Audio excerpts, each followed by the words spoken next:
Start कर सकते हैं हम सर। हाँ, hello, yes yes yes, start good करिए। Morning sir. Good morning. Good. Nashik से मैं आदित्य, नासिक से मैं, मेरा किसी कारणवश मेरा वीडियो ऑन नहीं हो रहा है सर, इसलिए ग्रुप, तो मैं नासिक वनी से अनिल गढ़, बाय प्रोफेशन फार्मर हूँ। मेरे ग्रेट मेंटर है अरविंद आयर सर, और अपलाइन से सोमनाथ दुबे सर। तो हमारे जो ग्रेट पर्सनैलिटी इनकी जो है, जो हमारे श्याम सांगे सर कल्याण से बिलोंग करते हो, बाय प्रोफेशन बिजनेसमैन है अभी वो उनका जो जर्नी है, लाइफ ऑफ जर्नी जिसे कहते हैं हम, हमारा हार्डवर्क कैसे होना चाहिए, उन्होंने अपने छोटे से जीवन से जो उन्होंने शुरुआत की 5वीं कक्षा से, उन्होंने कुछ तो ऐसा ये दूध वगैरह बांटना वगैरह सब ऐसा सब काम करते करते वो यहाँ तक आ चुके हैं। तो उन्होंने जो जर्नी, उनकी लाइफ ऑफ जर्नी का जो उदाहरण देना चाहेंगे, तो अभी किसी टाइम मिला तो आप उनसे अपन बरोबर बात कर सकते हैं। तो उन्होंने बीकॉम किया, कंप्लीट किया हुआ है, जॉब करते करते फिर बिजनेस में, और अभी उनकी आइसक्रीम की एजेंसी है। और वो सब होते हुए भी उन्होंने वेलजेनिक को चुना, और अभी हमें उनका जो ज्ञान है वो हमें प्रदान करने जा रहे हैं। तो प्लीज़ हमारे जो टेस्टिंग परफॉर्मेंस बोलूँगा उनको मैं, तो उनको मैं आमंत्रित करना चाहता हूँ।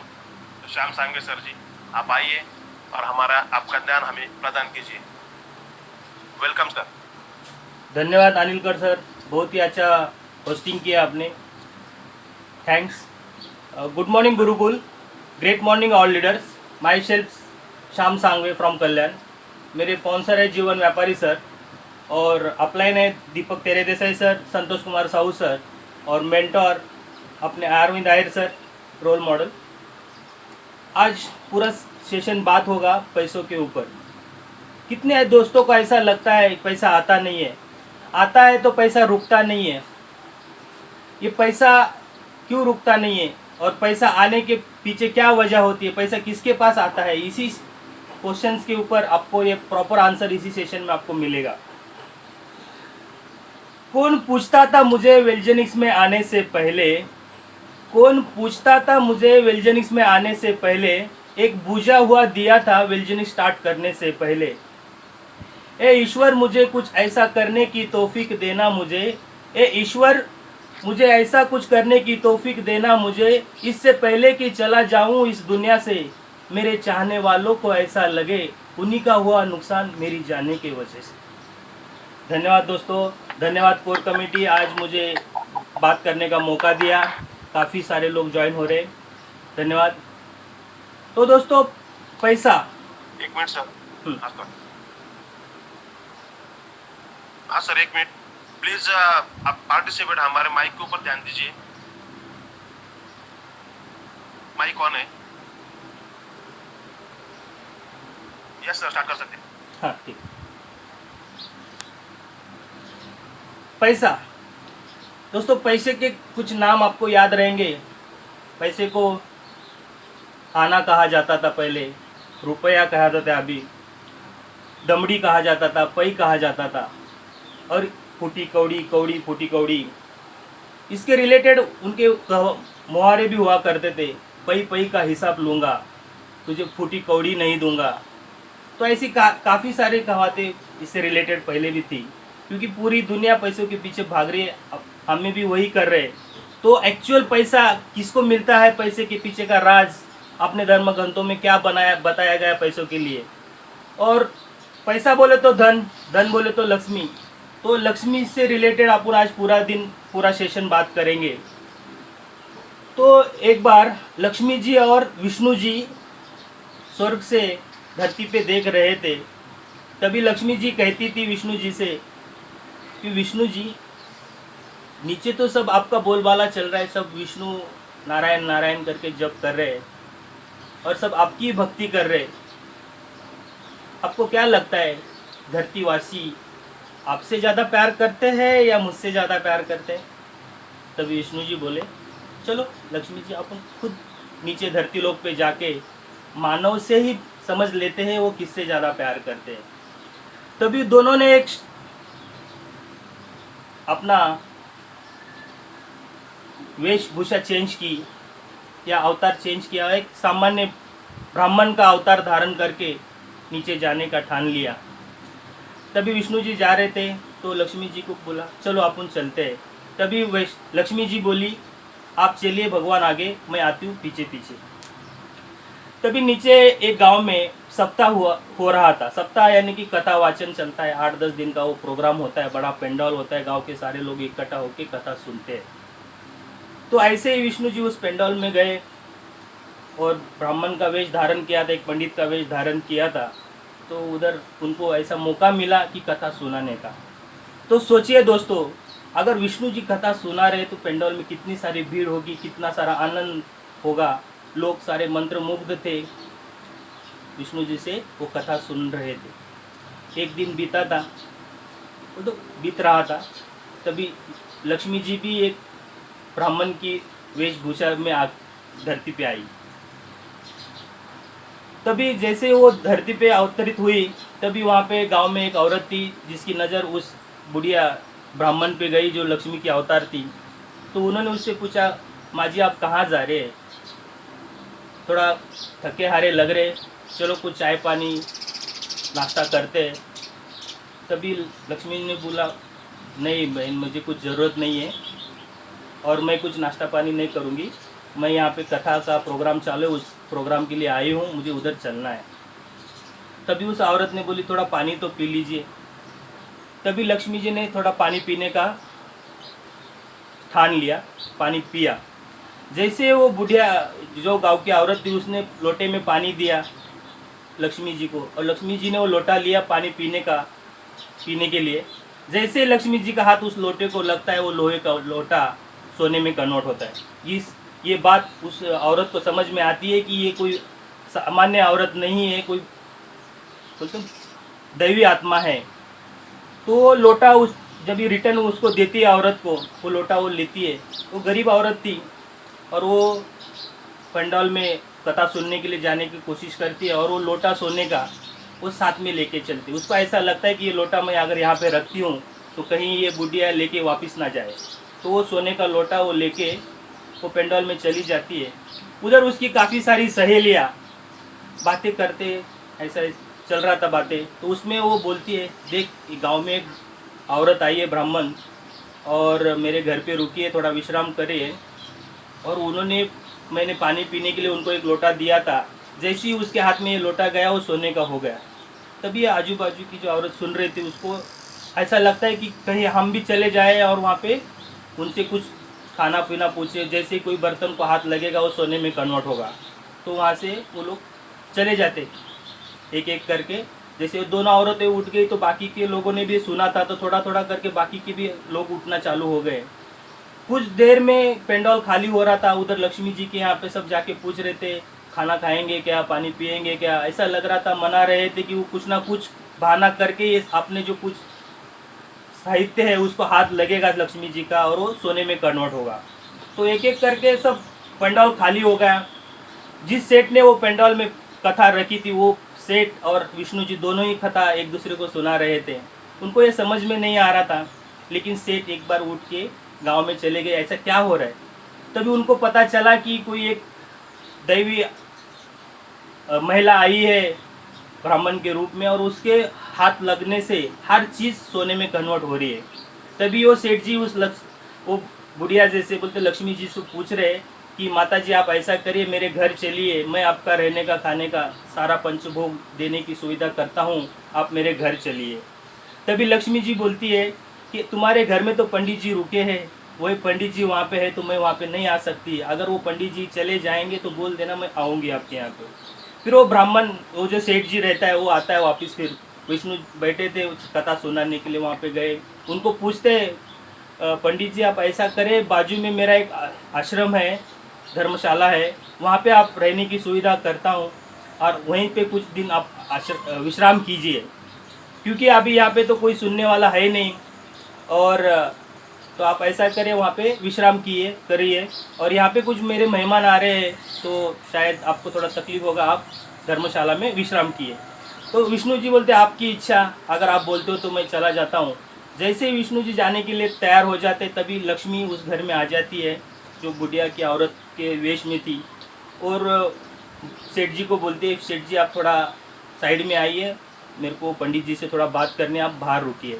और वो रूम में कक्षा में चली जाती है और दरवाज़ा लगा लेती है, और विष्णु और लक्ष्मी जी की बातें होती है। तभी वो विष्णु जी से बोलते हैं नाथ क्या लग रहा है आपको कि इस धरतीवासी आपसे ज़्यादा प्यार करते हैं मुझसे ज़्यादा प्यार करते हैं? तभी विष्णु जी हंसते हैं, बोलते हैं मुझे तो ऐसा प्रतीत होता है देवी कि ये लोग मेरी भक्ति तो करते हैं लेकिन दिल से खाली आपको ही चाहते हैं, क्योंकि ये पेंडॉल से सारे लोग सोना बनाने के चक्कर में उस घर में आए थे और पेंडॉल पूरा खाली था। तो ये उसको एहसास हो गया कि लोग जो है सबसे ज़्यादा पैसों को चाहते हैं, धन को चाहते हैं, एहसास हुआ। तभी वो लक्ष्मी जी की और विष्णु जी की वार्ता खत्म होती है, तो कक्षा से बाहर आते तो सामने सेठ जी रहते, तो उसको पूछती है, सेठ जी उनको पूछता है माता जी आप बैठिए, आप किधर जा रहे हैं? तभी लक्ष्मी जी बोलती है सेठ जी जहाँ पे ब्राह्मणों का सत्कार नहीं होता, पंडितों का सत्कार नहीं होता, तो वहाँ पे मैं रुक के क्या करूँगी, मैं भी चली जाती हूँ। तभी सेठ जी बोलते हैं ऐसा कैसे माँ जी, आप तो यहीं रहिए, आपकी सेवा मैं करूँगा। तभी लक्ष्मी जी बोलती है ब्राह्मण ये कोई सामान्य इंसान नहीं है, ये साक्षात विष्णु जी है और मैं साक्षात लक्ष्मी जी हूँ। जहाँ पे अगर बड़ों का सत्कार नहीं होता है, गुरु का आदर नहीं होता है, तो वहाँ पे मैं नहीं रुकूंगी, और जहाँ पे मेरा विष्णु का आदर नहीं होगा, जहाँ पे मेरे विष्णु जी नहीं रहेंगे, वहाँ पे मैं रुक के क्या करूँगी। तो दोनों चले जाते हैं। दोस्तों इस स्टोरी से आपको क्या सीख मिलता है? इस स्टोरी से सीख यही है दोस्तों कि इंसान आज जो भी है 100% सारे के सारे इंसान पैसों के पीछे भाग रहे। लेकिन दोस्तों मैं ये कहना चाहता हूँ, ये लक्ष्मी कहाँ पे जाती है? आपका यही डाउट है कि लक्ष्मी फिर रहना कहाँ पे चाहती है? देखो दोस्तों, लक्ष्मी का रूप स्वभाव जो होता है, नेचुरल जो स्वभाव होता है वो चंचल होता है। ज़्यादातर लक्ष्मी की आपने तस्वीर देखी होगी तो जो खड़ी रहेगी और बोलते ना धन की वर्षा करते हुए आपको नजर आएगी दोस्तों। और दूसरा चीज, लक्ष्मी कभी अकेले नहीं दिखाई देगी। लक्ष्मी ये या तो तुमको दिखेगी कहाँ पे, विष्णु जी के पैर दबाते हुए, ठीक है, लक्ष्मी दिखेगी विष्णु जी के पैर दबाते हुए दिखेगी, या तो फिर एक तरफ वीणा लेके सरस्वती जी बैठी रहेगी शांत मुद्रा में, और दूसरी तरफ गणेश जी बैठे रहेंगे और दोनों के बीच में लक्ष्मी जी दिखेगी। ये एक्चुअली पूजनीय फोटो होता है अपने भारतवासियों का। इसके पीछे के राज मैं आपको बताता हूँ। लक्ष्मी जी अकेले क्यों नहीं रहती दोस्तों, ये बात मैं बताता हूँ। ये जो विष्णु जी होते हैं ना, ये जो है प्रतिबिंब है, ये प्रतीक है सामर्थ्य का, प्रतीक है सृजनकर्ता का। इस सृष्टि का जो पालनहार है वो विष्णु जी है। ये सामर्थ्य का प्रतीक है, पालनहार का प्रतीक है, बोलते ना, और बहुत बोलते ना कैरेक्टर, सत्य का प्रतीक है। तो जिसमें सामर्थ्य रहेगा, जिसमें वो क्वालिटी रहेगी, उसके पास ही लक्ष्मी जाएगी, उसकी सेवा करेगी। इसका मतलब ये होता है जो सामर्थ्यवान होते, कर्तृत्ववान होते हैं, पराक्रमी होते हैं, दूसरों का बोलते ना भला चाहते हैं, दूसरों का रक्षण करते हैं, दूसरे का पालन पोषण करते हैं, ऐसे महान लोगों के पास में ही लक्ष्मी जी वास करना चाहती है। इसका मतलब ये होता है विष्णु के पास रहना चाहती है, मतलब विष्णु के जैसे सामर्थ्यवान, शक्तिवान और बोलते ना सृजनकर्ता, जो दूसरों का जीवन पालन पोषण करना चाहते हैं, ऐसे लोगों के पास लक्ष्मी जी रुकना चाहती है। और तीसरी बात यह है, और सरस्वती कभी खड़ी हुई नजर नहीं आएगी। सरस्वती क्या होगी, बैठी हुई, वीणा के साथ में बैठी हुई नजर आएगी। इसका मतलब ये होता है कि विद्या पाना मुश्किल है, बहुत मुश्किल है। विद्या इतनी आसानी से मिलती नहीं है, और जब विद्या आ जाती है तो जाती नहीं है। इसका मतलब क्या होता है, बैठ जाती है। सरस्वती बैठी हुई नजर इसलिए आती है क्योंकि जब विद्या एक बार आ जाती है, जब तुम्हारे अंदर कोई स्किल आता है, तुम्हारे अंदर कुछ ज्ञान आता है, वो जाता नहीं है। कभी सुना है आपने, कभी आपने ऐसा कभी सुना है क्या कि कोई ज्ञानी अज्ञानी हो गया बाद में? नहीं सुना ना। लेकिन आपने अक्सर सुना रहेगा, कोई करोड़पति रोड पे आ गया, कोई बड़ी बड़ी कंपनियां बैंकरप्ट हो गई है। बीच में एक कंपनी का नाम बहुत वायरल हो रहा था, एनरॉन। ये एक किस्सा ऐसा है, कोई बड़ी फॉरेन कंपनी थी, 800 या 8 लाख करोड़ की कंपनी थी, रातों रात 1 साल के अंदर बैंकरप्ट हुई थी। तो 8 लाख करोड़ की कोई कंपनी 1 साल के अंदर बैंकरप्ट होना एक बड़ी बात थी उस जमाने में। और अभी भी वो कहावतें हैं, कोई कंपनी लॉस में जाती है तो इसका एनरॉन हो गया, ऐसा बोलते हैं। यानी कि लक्ष्मी आती भी है और जाती भी है। एक्चुअली लक्ष्मी का स्वभाव जाना है, रुकना नहीं है। तो कभी भी लक्ष्मी आएगी वो जाने के मोड़ पे रहेगी, तो तत्पर रहेगी जाने के लिए, लेकिन रुकती कहाँ पे है? जहाँ पे ज्ञान है। जैसे सरस्वती के साथ है, मतलब ज्ञान है, वहाँ पे रुकेगी। सामर्थ्य है, जैसे विष्णु के जैसा सामर्थ्य है तो उनके पास रुकेगी। और दूसरा चीज़ है गणेश जी के पास, यानी कि बुद्धि के देवता है सरस्वती भी और गणेश जी भी। तो जहाँ पे बुद्धि है वहाँ पे लक्ष्मी रुकती है। इसका मतलब ये होता है कि बुद्धि होना चाहिए लक्ष्मी को पास में रखने के लिए, नहीं तो बोलते ना मूर्ख आदमी पैसा पास में नहीं रख सकता। इसका मतलब यही होता है सिंपल, कि बुद्धिमान लोगों के पास ही पैसा रुकता है। और मैं बोलता हूँ, पैसा कमाने के लिए ज़्यादा दिमाग लगता है या पैसा संभालने के लिए, और या पैसा खर्च करने के लिए? सोचो, थोड़ा जोर लगाओ दिमाग पे, कि पैसा कमाने के लिए ज़्यादा बुद्धि लगती है या पैसा संभालने के लिए ज़्यादा बुद्धि लगती है? दोस्तों, मैं मानता हूँ कि पैसा संभालने को और पैसा खर्च करने को, जितना दिमाग अपना पैसा कमाने में लग रहा है ना, उससे 100 गुना ज़्यादा दिमाग उसको संभालने में और उसको खर्च करने में लगता है। दोस्तों गौर करो, कितना भी पैसा आने दो, रातों रात खर्चा कर सकते हैं। दोस्तों 1 लाख रुपए भी किसी औरत को देंगे, दूसरे दिन या 1 हफ्ते के बाद उनके पास 1 रुपया नहीं रहेगा। किसी इंसान को भी आप पैसा दोगे, अगर उसके पास कुछ विजन नहीं रहेगा, कुछ नहीं रहेगा, वो रातों रात पैसा खर्चा करके देता है। किसी भी सैलरीड पर्सन को पूछ लेना, 1 हफ्ते के बाद उनके पास पैसा नहीं रहता है। मंथ एंड में तो उनको दूसरों को पैसा मांगने की नौबत आती है। इसका मतलब ये होता है दोस्तों, पैसा कमाने के लिए ज़्यादा बुद्धि नहीं लगती है, पैसा बचाने के लिए, पैसा संभालने के लिए और पैसा इस्तेमाल करने के लिए उससे ज़्यादा बुद्धि लगती है। तो पैसा उसी के पास आती है। ठीक है, इसके रिलेटेड और एक मैं स्टोरी बताना चाहता हूँ। 80s की बात करेंगे, जब मैं बचपन में रहता था, उसी ज़माने की एक स्टोरी मैं आपको समझाना चाहता हूँ कि ये पैसा किसके पास जाता है और पैसा किसको मिलता है। एक जमींदार हुआ करता था, बड़ा व्यापारी भी था, गांव का कारोबारी था, बड़ा बुजुर्ग हो रहा था। तो उसको एक ऐसा एहसास होने लगा कि यार मैं तो अभी बुजुर्ग हो रहा हूँ, आज नहीं तो कल मर जाऊँगा। और उस ज़माने में ज़्यादातर लोग क्या करते थे, जब बूढ़े होने लगते थे तो यात्रा पे निकलते थे, काशी के लिए निकलते थे, भक्ति करने के लिए निकलते थे, और वापस आए तो बचे तो अच्छी बात है, नहीं तो काशी में मरना यानी कि सौभाग्य की बात होती थी। यात्रा करते करते मर जाना उनका टारगेट हुआ करता था। तो ऐसा ही वो जमींदार को लगा। उनके 4 बेटे थे, तो 4 बेटे थे। तो अभी जाने के टाइम उन्होंने ये ऐसा ठान लिया कि अभी मैं जा रहा हूँ, लेकिन ये मैं कारोबार किसके हाथ में सौंपूँ, मैं इस घर का मुखिया किसको बनाऊँ। तो उसको चिंता थी। तभी उसको ऐसा लगा कि क्यों नहीं मैं इन चारों बेटों की मैं परीक्षा ले लूँ, और जिस ये परीक्षा में जो सफल होगा उसको मैं ये कारोबार सौंप दूँ या घर का मुखिया बना दूँ।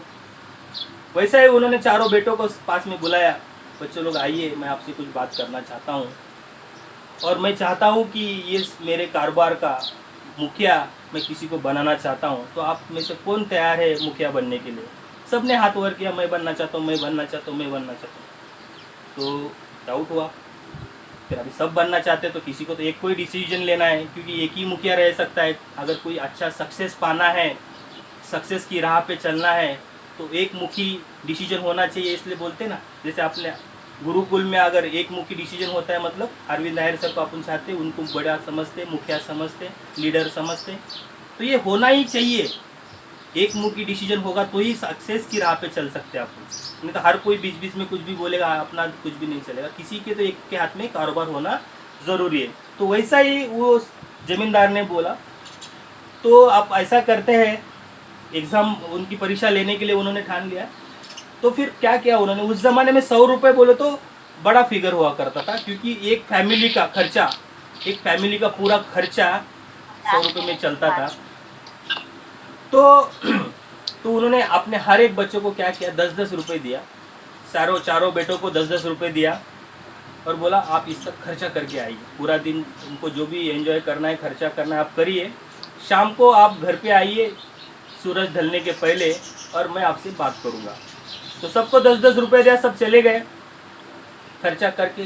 किसी ने अपना खाने पीने में खर्चा किया, किसी ने अपने लिए कुछ अच्छी वस्तुएं जैसे शर्ट हो गया, कुछ ज़रूरी चीज़ें खुद के लिए खरीदी की, किसी ने एंजॉय किया जैसे पिकनिक स्पॉट पे चले गए, पैसा खर्चा किया। चौथे बेटे ने क्या किया, जाने के बाद उस ज़माने में लाइट बहुत कम रहा करती थी, तो एक दिया खरीदी किया, जो उसके लिए केरोसिन वगैरह लगता वो खरीदी किया, और अपनी पूरी फैमिली के लिए फल कुछ मिठाई कुछ ले लिया, और ये चारों के चारों रात को घर पे आ गए। तभी पिताजी ने पूछा आइए बेटे बोलो आपने आप क्या क्या किया। तो पहला वाला लड़का बोला मैंने तो खाने पीने में खर्चा कर दिया, एंजॉय किया, पैसा उड़ा दिया पूरा। दूसरे बेटों से पूछा तूने क्या किया पैसों का 10 रुपये। वो बोला कुछ मेरे को शर्ट अच्छे लगे थे, कपड़े अच्छे लगे थे तो मैंने कपड़े खरीद लिए और थोड़ा बहुत खर्चा करके पैसा ख़त्म कर दिया। तीसरे बेटे को पूछा तूने क्या किया, तो उसने बोला, तीसरे बेटे को जो बोला कि मैंने पिकनिक स्पॉट पे गया था, एंजॉय किया, झूला पीला, उस ज़माने में स्लाइडिंग वगैरह रहता है वो सब एंजॉय करके पैसा ख़त्म किया। चौथे बेटे को पूछा तूने क्या किया, तो बोलता है पिताजी मैंने एक दिया लाया था क्योंकि रात को लाइट नहीं रहती है, और थोड़ा केरोसिन लाया मैंने, एक आधा हफ्ता चलेगा, और आप हम सब के लिए कुछ मिठाई और फल लाया। ठीक है, तो दोस्तों इस स्टोरी में आपको क्या लगता है, क्या सीख रहेगा, पैसे का इस्तेमाल कैसे करते, यही समझाना चाह रहे थे वो स्टोरी से। बाकी सारे लोगों, तीनों लड़कों ने खुद के बारे में सोचा, क्या किया, खुद के बारे में सोचा। किसी ने अपने खाने पे खर्चा किया, किसी ने अपने पहनावों पे खर्चा किया, किसी ने अपनी खुशियों पे खर्चा किया। ये जो चौथा लड़का था ना दोस्तों, वो अपनी फैमिली पे खर्चा किया था। सोच देखो, तीनों लड़के तो एक ही बाप के थे, लेकिन सबकी सोच अलग थी। तो वो जो चौथा लड़का था, पिताजी ने उसको पास में बुलाया, आजा। फिर बाद में तीनों लड़कों को बोला देखो बेटा नाराज मत होना, ये आज से तुम्हारा मुखिया रहेगा, मैं कारोबार ये बेटे के हाथ में देता हूँ, और आप तीनों को इसकी बातें माननी पड़ेगी, ये जो कहता है वो सुनना पड़ेगा, क्योंकि इसमें वो काबिलियत है कि आपका पालन पोषण कर सकता है, आपकी रक्षा कर सकता है। तो अभी मैं हरिद्वार जा सकता हूँ, काशी जा सकता हूँ। वो चाबी उसने अपने चौथे बेटे के पास देके वो चला गया। देखो दोस्तों कितना सिंपल तरीके से इस स्टोरी में आपको बताया गया। जब तुम दूसरों का ख्याल करते हैं, जब दूसरों के लिए तुम कुछ करते हैं, तो लक्ष्मी वहाँ पे रुकना चाहती है। इसका मतलब क्या होता है, रुकना चाहती है। जैसे विष्णु जी पालनहार है सृष्टि के, तो सबका सुख दुख में साथ देते हैं, उनका खाने का इंतजाम करते हैं, वो सब करते हैं, तो इसके लिए विष्णु जी के पास लक्ष्मी रहती है। वैसा ही जो इंसान जब दूसरों के बारे में सोचता है, फैमिली के बारे में सोचता है, देश के बारे में सोचता है, या अपने समाज के बारे में सोचता है, ऐसे लोगों के पास पैसे की कमी नहीं रहती है, पैसा वहाँ पे रुकता है। ठीक है, और एक अभी तो सिलसिला स्टोरियों का भी हो सकता है मेरे नॉलेज से, तो इसमें ये पता चल रहा है कि आपको पैसा कहाँ पे रुक रहा है। तो और एक मैं स्टोरी बताता हूँ, ये थोड़ा हाई प्रोफाइल स्टोरी रहेगा। एक बड़े व्यापारी थे जैसे गुजरात के, उनके पास बड़े बड़े महल थे, पैसों की कुछ कमी नहीं थी, बड़े बड़े बिजनेस थे, लाखों करोड़ों रुपए आ रहे थे। लेकिन एक दिन क्या हुआ, उस सेठ जी के घर पे ये रात को सपने में लक्ष्मी जी आई।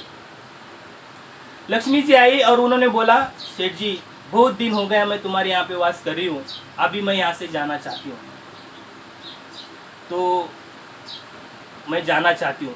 तभी सेठ जी की आंखें खुल गई, वो बोलने लगा लक्ष्मी जी ऐसा कैसा हो सकता है, मैंने आपकी 20-22 साल से पूजा की है, तुम मेरे पास में हो, धन की वर्षा हो रही है, लोग मुझे सेठ के नाम से जानते पहचानते, इज्जत देते, सब कुछ देते हैं, अगर आप चली जाएगी तो मेरा कौन मेरे को सेठ नाम से पुकारेगा, कौन मेरी इज्जत करेगा, मैं कंगाल हो जाऊंगा, कोई मुझे पूछेगा तक नहीं। तभी लक्ष्मी जी बोलती देख मैं चंचल हूँ, मैं ज़्यादा दिन एक जगह पे नहीं रुक सकती, तो अभी मेरा जाने का वक्त हो गया, मुझे जाना है।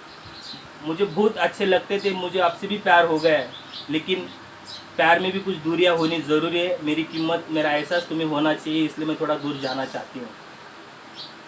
और मैं खुश होके मैं तुमको एक वर भी देना चाहती हूँ, आप वर मांग लो। सेठ जी बिजनेसमैन थे, बनिया थे, तो उन्होंने बोला माता जी आप जाना ही चाहते हो और मुझे एक वर दे के जाना चाहते हो, तो मैं 1 घंटे का वक्त लेता हूँ, क्योंकि वो डिस्कस करेंगे फैमिली के साथ और उसके बाद वो वर मांगना चाहते थे लक्ष्मी जी से। तो उन्होंने बोला माँ लक्ष्मी जी मुझे 1 घंटे का वक्त दीजिए, मैं आपसे बाद में वार्ता करता हूँ या वर मांग लेता हूँ। ठीक है। तो सेठ जी घर में चले गए। तो घर में 4 बहुएँ थी। बड़ी बहू से पूछा कि देखो बेटा, आज मेरे सपने में लक्ष्मी जी आई थी और उन्होंने कहा है कि मैं घर छोड़ के जा रही हूँ, और बड़ी बात यह है कि उन्होंने बोला कि आप एक वर मांग लो, आपको जो चाहिए। तो बेटा मैं इसलिए आपके पास आया था कि आप बताओ मैं लक्ष्मी जी से क्या वर मांगूं। तभी बड़ी बहू को तो सोने से लगाव था, तो उसने बोली बहुत सारा सोना मांग लो देवी से, हो सके तो आप पूरा किसी मतलब अमेरिका दुबई जैसे रिच कंट्री का सोना, पूरा सोना आपके पास मांग लो। ठीक है। उसने उनकी सुन लिया और आगे तीसरी बहू के पास गए। तीसरी बहू को पूछा बेटा ऐसा हो गया है कि आज बोलते कल से लक्ष्मी जी यहाँ पे नहीं रहने वाली, लक्ष्मी चली जाने वाली है, अपन दरिद्री होने वाले हैं, तो लक्ष्मी जी ने एक वर मांगने के लिए कहा था, वर मांगने के लिए कहा है, तो मैं लक्ष्मी जी से क्या वर मांगू, आप बताओ क्या वर मांगो। तो उसने बोला पापा बाबूजी ऐसा करो, ये जो ज़मीन होती है ना, इसकी ज़मीन की डिमांड दिन ब दिन बढ़ती रहती है, तो आप है ना उनको ना बहुत सारी ज़मीन मांग लो। ठीक है। तो उनकी वो बात सुन के फिर तीसरी बहू के पास गए। तीसरी बहू के पास गए तो थोड़ा वो पढ़ी लिखी थी, थोड़ा ज्ञानी थी, तो उसने बोला वो सेम स्टोरी। उन्होंने बोला ऐसा ऐसा हो गया अभी बेटा कि लक्ष्मी जी अभी कुछ दिन में चली जाने वाली है और अपन कंगाल होने वाले, गरीब होने वाले, और लक्ष्मी जी ने खुश होकर एक वर भी मांगने के लिए कहा है, तो मैं वर क्या मांगूँ। तभी वो तीसरी बहू बोलती है पिताजी आप ऐसा करिए कि आजकल है ना हॉस्पिटल का बिजनेस बहुत चल रहा है, हॉस्पिटल दिन ब दिन बढ़ रहे हैं, उसका डिमांड दिन ब दिन बढ़ रहा है, तो हॉस्पिटल और अपना जो स्कूल है, कॉलेज है, उसकी डिमांड दिन ब दिन बढ़ रही है। तो हॉस्पिटल और स्कूल मांग लो, 2-4 हॉस्पिटल मांग लो या 5-6 स्कूल मांग लो, जिससे अपनी रोजी चलेगी, ज़िंदगी खुशहाल रहेगी। तो उन्होंने उसका भी सुन लिया। फिर आखिरी नंबर का लास्ट, इस बात पे मैं ये बोलना चाहता हूँ, कभी भी दोस्तों ज़िंदगी में ना एक तो टॉप पे रहो या तो सबसे पीछे रहो। क्या होता है, अखबार का ना पहला पन्ना इंपॉर्टेंट होता है या आखिरी पन्ना इंपॉर्टेंट होता है, बीच के पन्ने जो होते हैं ना खाली भर दिए जाते हैं, बोल तो भरना है करके। और दूसरा जो रेलवे का डब्बा होता है, इंजन, एक तो उसकी कीमत होती है, लोग उसको जानते हैं, या तो फिर बोगी जिसमें गार्ड होता है, ये 2 ही चीज़ को इंपॉर्टेंट होता है। बाकी की जो बोगी रहते हो आगे पीछे कभी भी बदली हो सकते हैं और कितने भी जोड़ के कितना भी कुछ भी हो सकता है। तो ज़िंदगी में या तो सबसे आगे रहो या तो सबसे पीछे रहो, बीच में लटकते मत रहो, ये मैं ऐसा मानता हूँ। ठीक है। तो फिर जो आखिरी वाली बहू थी उसके पास सेठ जी गए, उन्होंने पूछा ऐसा ऐसा स्टोरी है कि लक्ष्मी जी जाने वाली है, उन्होंने एक वर मांगने को कहा है, तो मैं क्या मांगू बेटा ऐसा जिससे अपना तकलीफ कम हो जाएगा। तभी उसको ऐसा एहसास होता है लास्ट वाली बहू को कि जब पैसा नहीं रहेगा, धन नहीं रहेगा, तो अपने घर में झगड़े होना चालू हो जाएंगे, छोटी छोटी चीज़ के लिए झगड़े होना चालू हो जाएंगे, एक दूसरे में प्यार नहीं रहेगा। तो वो पिताजी से बोलती है कि आप उनसे कुछ मत मांगिए, खाली है ना हम फैमिली में जितने चारों बहुओं में या अपनों में प्यार बना रहे, खाली अपनों में प्यार बना रहे, इतना ही मांग लो। वो अजीब, वो तो सेठ जी को ऐसा लगता है ऐसा कैसा, लोग तो पैसे के पीछे तो येड़े हैं, तुम पैसा क्यों नहीं मांग रहे हो, भाई बड़ा ना बाप बड़ा ना भैया, सबसे बड़ा रुपया, और तुम तो कुछ भी नहीं मांग रहे हो, ऐसा कैसा। तो वो थोड़ा सोचता है, फिर से सोच ले बेटा, बता फिर से अच्छे से, प्यार मांगने से क्या होगा, हाँ घर नहीं चलेगा उससे। नहीं बाबूजी आप ऐसा करो, अपनों में प्यार बना रहे, यही मांग लो। तो क्लिक होता है, कुछ तो बात है बेटी की बातों में। तो लक्ष्मी जी के पास चले जाते हैं, और लक्ष्मी जी के पास चले जाते हैं, और लक्ष्मी जी से जब भी लक्ष्मी पूछती बोल सेठ तेरे को क्या मांगता, क्या वर चाहिए। तभी सेठ जी बोलते हैं मुझे कुछ नहीं चाहिए, बस हम में प्यार बना रहे, हमारी फैमिली में प्यार बना रहे, हमें ऐसा कुछ नहीं चाहिए। तभी लक्ष्मी जी को बोलते ऐसा कैसा सेठ जी, तेरे को पैसे से इतना मोह था, पैसा पैसा चाहिए था, अभी अचानक तेरे को पैसा क्यों नहीं चाहिए? बोलते नहीं, मेरे को अभी पैसा नहीं चाहिए, मुझे अपनों में बस प्यार चाहिए, एक दूसरे से मोहब्बत चाहिए, अपनापन चाहिए, मुझे प्यार ही चाहिए मेरे घर में। तभी लक्ष्मी जी बोलती ठीक है सेठ जी, मैं आज से ये घर छोड़ के जाना नहीं चाहता। तो इस स्टोरी से यही सीख है दोस्तों कि अगर अपनों में प्यार रहेगा तो लक्ष्मी अपने आप अपने पास आएगी दोस्तों। नहीं तो एक दूसरे को खींचने में, एक दूसरे को नाम रखने में लक्ष्मी जी का वास नहीं होता है। तो इसका मतलब सिंपल है दोस्तों कि अगर जिस घर में बड़ों का आदर होता है, गुरुओं का सत्कार होता है, जुबान में वो नम्रता होती है, बातों में जो नम्रता संस्कार होते हैं और प्यार होता है अपनों में, वहाँ पे लक्ष्मी जी का वास होता है। मैं ऐसा ही सोचता हूँ दोस्तों, अपना जैसे गुरुकुल का फैमिली है उसमें सब में प्यार बना रहेगा तो आज नहीं तो कल पैसों की बारिश अपने गुरुकुल में भी होगी। जैसे वेलजेनिक्स में अपनापन है, प्यार है, बड़े बड़े प्रोग्राम लेते हैं, एक दूसरे का ख्याल करते हैं, तो वेलजेनिक्स में भी पैसों की बारिश हो सकती है। अभी 1 मिनट में अपना शायद क्लिंग ख़त्म होगा। तो सिंपल है दोस्तों, सबसे इम्पॉर्टेंट होते हैं संस्कार, ठीक है। और मेन चीज़ जैसे विष्णु जी बोलते ना सबका पालन करता है, वैसे ही अपने को भी किसी का बोलते ना कुछ देना चाहिए, कुछ पालन करना चाहिए, रिस्पॉन्सिबिलिटी लेना चाहिए। जब तुम बड़ी बड़ी रिस्पॉन्सिबिलिटी लेते हो, बड़े बड़े कार्य करते हो, सामर्थ्यवान होते हो, तो लक्ष्मी साक्षात आपके पैर दबा सकती है। ये भी ठान लो, अगर आप तुम कुछ बड़ा करते हो समाज के लिए, अपनी फैमिली के लिए, कुछ ऐसे कर्म करते हो जो बोलते ना पराक्रम करते हो और संस्कारी रहते हो, तो पैसा अपने आप घर में आता है। तो पैसा ज़रूरी है, इसका मतलब ये नहीं कि ओनली पैसा चाहिए। और एक मैं शायद लिंक ख़त्म होगा तो और एक मैं स्टोरी भी बताऊंगा, ख़त्म हो जाएगा तो फिर और भी कवर करूंगा। जब वर मांगते हैं ना, ऐसा ही एक दिन क्या होता है वर, अभी एक मूर्ख लोग कैसे वर मांगते हैं वो भी देख लेना। जैसे बोलते ना रावण के जैसे अगर कोई सातिर दिमाग का रहता है तो वो वर कैसे मांगता है, वो उसके रिलेटेड है। एक दिन क्या होता है, एक चोर शिव जी के मंदिर में चोरी करने के लिए चला जाता है। तभी अचानक शिव जी वहाँ पे प्रकट होते। अभी वो चोर को तो अजीब वो गरीब लगता है, अरे मैं तो चोरी करने के लिए आया हूँ, यहाँ पे तो साक्षात शिव जी खड़े हो गए। और वो पूछते बोल बेटा तेरे को क्या चाहिए। तभी वो अजीब हो जाता है, वो डर लगता है, अरे कोई चोर लोगों को भी वरदान मिलता है क्या, ऐसे दरिद्री बोलते ना घटिया लोगों को भी वर मिलता है।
70 पार्टिसिपेट थे सर, अभी 33 हो गए, तो आप स्टार्ट कर सकते हैं सर। हाँ ठीक है सर, ठीक है। गुड मॉर्निंग गुरुकुल, फिर से मैं वेलकम करना चाहता हूँ इस सेशन में। लगता है बहुत ही बढ़िया सेशन चल रहा है, पार्टिसिपेंट फटाफट ज्वाइन भी हो रहे।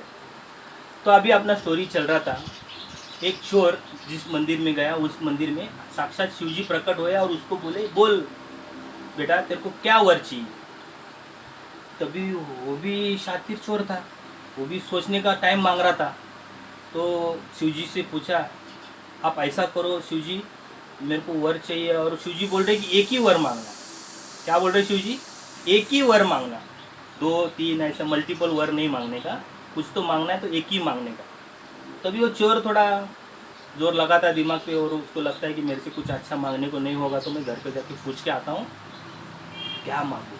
तो शिव जी को पूछता है, शिव जी मुझे 1 घंटे का वक्त दीजिए, मैं घर पे जाके आता हूँ मांगने के लिए वक्त। तो शिव जी बोलते ठीक है जा। जैसे घर पे जाता है तो आंगन में उसकी माता जी बैठी रहती है। आंखों से अंधी थी, पैदाइश से अंधी थी, आंखें नहीं थी उनको। तो माता जी को ये बोलता है कि माता जी ऐसा ऐसा मैं चोरी करने को गया था, वहाँ पे शिव जी प्रकट हो गए और उन्होंने मुझे वर मांगने के लिए कहा है, और मैं क्या वर मांगूँ। तो उसकी मम्मी जो जन्म से आंधी थी, तो उसने बोला बेटा देख, पूरा उम्र मेरा चला गया, मैं दुनिया को देख नहीं पाई, तो ऐसा करो, उनको शिव जी को बोलो कि मेरी माता जी को आंखें दे दो, ताकि मैं आगे का 10-20 साल जो भी लाइफ रहेगा वो संसार को देखूंगी। तो वो बोलता है क्या बुढ़िया, तू भी 80 साल उम्र हो गई, तूने अभी तक कुछ देखा नहीं, और 20 साल में देख के क्या करेगी। तो उसको अच्छा नहीं लगता, वो आगे चला जाता है। घर में जाता है तो उसकी पत्नी थी, 15-20 साल शादी को हुए थे, बच्चे नहीं थे। तो उसको पूछा कि भगवान बोल, तेरे को मैं मंदिर में चोरी करने के गया था, वहाँ पे शिव जी प्रकट हुए, उन्होंने एक वर मांगने के लिए कहा है, मैं ऐसा क्या वर मांगूँ। तो वो बोलती है आपको नहीं समझता है, 15-20 साल से आपने को बच्चा नहीं है, तो एक वर मांग लो, बच्चा मांग लो उनसे। तो उसको लगता है ठीक है, चला जाता है। फिर शिव जी के पास जाता है तो वो देखो कैसा वर मांगता है। शिव जी को बोलता है भगवान मुझे ऐसा वर दो। शिव जी फिर से बोलते एक ही वर मांगने का। तो बोलते हाँ मैं एक ही वर मांगूंगा, मेरी माँ उसके पोते को सोने के थाली में खाना खाते देखना चाहती है, देख रही है, तो ये वर मुझे चाहिए। बोलते मेरी माँ उनके पोते को सोने के थाली में खाना खाते देखे, ये वर मांगते। एक्चुअली जैसा आप चाहते हो वैसा होता है ना, तो वैसा अगर तुम चाहते हो, और भगवान क्या करते तथास्तु, तो उसको वर दे दिया। मतलब क्या हो गया, उसमें तीनों का भी भला हो गया। तो उसको पैसा चाहिए रहेगा, चोर को पैसा मिला, सोना मिला। दूसरा उसके बहू उसकी वाइफ को बच्चा चाहिए तो बच्चा मिला, उसकी माँ को आंखें चाहिए तो आंखें मिली। तो ऐसा एक विजन अपने सामने रखो, लाइफ में क्या चाहिए, और भगवान तो देने के लिए तैयार है। बस आपको ऐसा चाहना, आपको ऐसा लगना चाहिए कि मुझे लाइफ में सुकून चाहिए, अच्छा चाहिए, तो ऐसी कुछ चीज़ें मांगो। खाली पैसा मत मांगो, उसके साथ शरीर भी चाहिए, बुद्धि भी चाहिए। तो कभी भी भगवान को ऐसा मांगने के टाइम ऐसा मांगो कि मुझे कुछ ऐसी बुद्धि दे कि पैसा भी कमाओ और पैसे का इस्तेमाल भी करूँ। समझ रहे मेरी बात को, क्या बोल रहे हो? खाली पैसा होने से क्या होगा, अगर तुम्हारे पास दांत नहीं है तो कैसे खाओगे, अगर तुम्हारे पास सेहत अच्छी नहीं है तो एंजॉय कैसे करोगे। तो कभी भी कुछ मांगना चाहते हो, कभी भी कुछ आना चाहते हो, गोल फिक्स करना चाहते हो लाइफ में, तो ऐसे कुछ गोल फिक्स करो कि जिसमें तुम्हारे सारे गुण अंदर आने चाहिए। जैसे कि अभी शहर भी चाहिए, पैसा भी चाहिए, और उसको इस्तेमाल करने के लिए बुद्धि भी चाहिए। तो सबसे इम्पोर्टेंट चीज़ होती है बुद्धि। तो दोस्तों अभी थोड़ा सा पैसा कैसे संभाल सकते उस पर आते हैं। और वही से देखो लक्ष्मी जी कहाँ पे रुकती है, विष्णु जी के पास रुकती है। ये तो आपको अभी समझ में आया होगा कि सामर्थ्यवान होना चाहिए, बुद्धिमान होना चाहिए, सृजनकर्ता होना चाहिए, दूसरों के लिए कुछ करना चाहते हो, फैमिली के कुछ करना चाहते हो, देश के लिए कुछ करना चाहते हो, तो पैसा आपके पास आ सकता है। जैसे अभी टाटा के पास पैसों की कमी नहीं है, क्यों कि वो दूसरों का भला चाहते, समाज का भला चाहते, लोगों को देना चाहते, तो उनके पास पैसा है। और पैसे की रिस्पेक्ट होनी चाहिए, पैसा आता है तो खर्चा नहीं होना चाहिए। कभी वॉरेन बफेट के बारे में सुना है? आज भी वो एक रूम सिंबल 1 BHK फ्लैट में रहते, टाटा भी आज एक 1 BHK फ्लैट में रहते। कभी उन्होंने दिखावा किया, लाइफ को एक्सप्लोर किया नहीं, क्योंकि उनको रियलाइज हो गया पैसा लक्ष्मी जो है इज्जत करने से, लक्ष्मी का मतलब रिस्पेक्ट करने से वो वास करती है। ठीक है, तो पैसे का रिस्पेक्ट करो, विष्णु जी के जैसे सामर्थ्यवान बनो, दूसरों के सृजनकर्ता बनो। तभी पैसा तुम्हारे पास रहेगा, लक्ष्मी जी तुम्हारे पास रहेगी। और एक बड़ी बात है, जैसे मैंने बोला, इसलिए बात से चालू था आपने, तो कि लक्ष्मी जी को पाना बड़ा मुश्किल नहीं है, उसको संभालना, उसको इस्तेमाल करना बहुत मुश्किल है। तो उसके लिए आपको तो एहसास हुआ ही रहेगा, जब भी लक्ष्मी का फोटो आपने देखा रहेगा, नेचुरल जो फोटो होता है, धर्मशास्त्रों के हिसाब से जो फोटो होता है, लक्ष्मी जी खड़ी होनी चाहिए, धन की वर्षा करते हुए दिखाई देनी चाहिए, और उसके बाजू में एक जगह सरस्वती जी वीणा लेके शांत मुद्रा में आनंद भाव स्वभाव से हसमुख मूर्ति जो सरस्वती की बाजू में होती है, और दूसरी जगह गणेश जी की मूर्ति होती है। मतलब ये होता है दोस्तों कि लक्ष्मी जी को संभालने के लिए एक एक नहीं, दो दो बुद्धि, जैसे कि गणेश जी भी बुद्धि के देवता है, सरस्वती जी भी बुद्धि के देवता है, ऐसा अपने पास डबल ब्रेन होना जरूरी है, डबल बुद्धि, यानी कि बुद्धि का ज़्यादा होना जरूरी है पैसा संभालने के लिए। जैसे सरस्वती के जैसे अब तुम ज्ञान प्राप्त करते हो, और दूसरा अभी गणेश जी के जैसे बुद्धिमान होते हो। अभी गणेश जी की बुद्धिमत्ता कैसे है वो आपको बताने के लिए मैं एक स्टोरी बताता हूँ। एक बार कार्तिकेय और गणेश जी में स्पर्धा लगती है। क्या स्पर्धा लगती है कि इस ब्रह्मांड का चक्कर लगाने का, प्रदक्षिणा करने का एक कंपटीशन लगता है। जो भी इस ब्रह्मांड को जल्दी से जल्दी प्रदक्षिणा करके वापिस आएगा वो विनर होगा। तो ठीक है, तो जो हिसाब से गणेश जी का तो वाहन मालूम है चूहा था, और कार्तिकेय का वाहन तो मयूर था। तो कार्तिकेय मयूर पे बैठ के ब्रह्मांड का चक्कर काटने के लिए चल दिए, और गणेश जी माताजी पिताजी को सामने बिठाया, उनके दर्शन लिए, उनकी 11 प्रदक्षिणा करके फिर से दर्शन करके उनकी सेवा में लग गए। क्योंकि उनका मानना था ब्रह्मांड को देखना, ब्रह्मांड को समझना तो बड़ी बात है, वो अपने दिमाग के बाहर की बात है, तो उसके बारे में क्या कुछ सोचने का। आज जो साक्षात अपने सामने है, अपने माता पिता, उनको ही भगवान समझ के, उनकी ब्रह्मांड समझ के, भगवान समझ के उनकी पूजा करे, उनकी सेवा करे, उनका लक्ष्य था, ये बुद्धिमत्ता थी। और उन्होंने वैसा ही किया जो उनको लगा, और उन्होंने उनकी सेवा करना पसंद किया। और कुछ दिनों के बाद मयूर पे कार्तिकेय वापिस आया, तभी उनको रियलाइज हुआ ये तो मेरे से पहले आए गणेश जी। तो वो बोला अरे ऐसा कैसे हुआ, गणेश जी पहले कैसे आए। तभी उसने माता को पूछा कि ऐसा कैसे हुआ। तभी विष्णु जी और शंकर जी मिलके उन्होंने बताया, देख बेटा, तूने ब्रह्मांड को इम्पोर्टेंस दिया, ब्रह्मांड को चक्कर काटने का ठान लिया, लेकिन ये जो गणेश है इसने अपने माता पिता के अंदर ही ब्रह्मांड देखा, उन्होंने माता पिता को ही ब्रह्मांड समझा, और उनको ही सैक्रिफाइस बोलते सरेंडर करके भक्ति किया। तो ये भी गलत नहीं है, क्योंकि धरती पे तो साक्षात माता पिता ही भगवान होते हैं, उनकी ही सेवा करना ये गणेश जी बता रहे हैं। क्योंकि अपने पास जो चीज़ें हैं उसका वैल्यू करो, जो नहीं है उससे रोना धोना कुछ नहीं होता है। अपने पास जितने भी रिसोर्सेस है उससे कुछ बड़ा करो, जो नहीं है करके ये नहीं है वो नहीं है रोने से कुछ नहीं होने वाला, या जो बड़ा पाने के चक्कर में तुम विनर नहीं होगे, अपनों के नज़रों में गिर जाओगे।